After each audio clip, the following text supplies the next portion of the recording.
bawang, luya, sibuyas. Siyempre ang ating karne ng manok. At bunga ng upo dahil tayo ay magtitinola.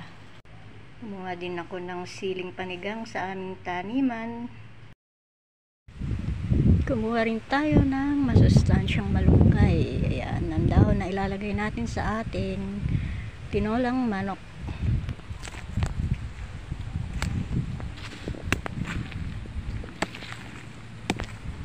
Padami yan.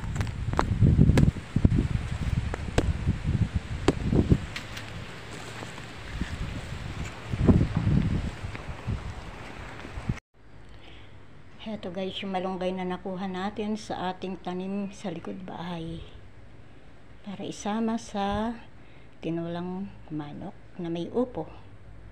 Nakat na natin guys yung ating upo na ilalagay sa ating tinolang manok.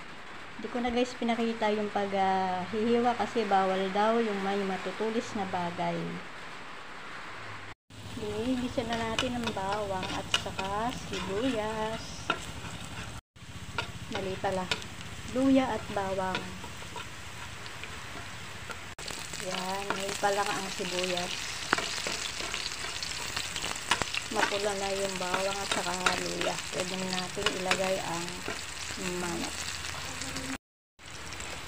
Hulog na natin yung ating manok.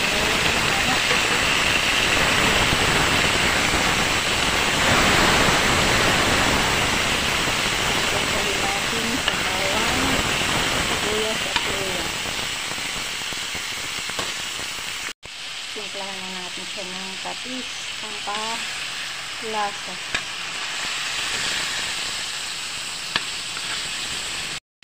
At syempre, hindi mawawala sa tinolang manok ang siling panigang.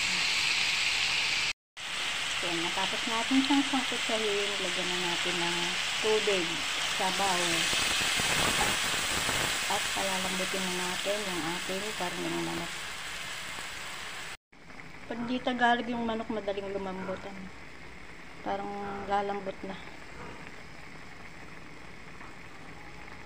Mabilis siyang lumambot.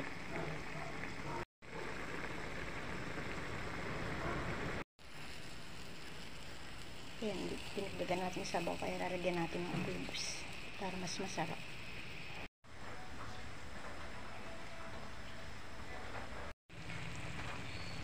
Ilagay na ng mister ko yung upo at saka yung malunggay. Gutom na raw kasi siya.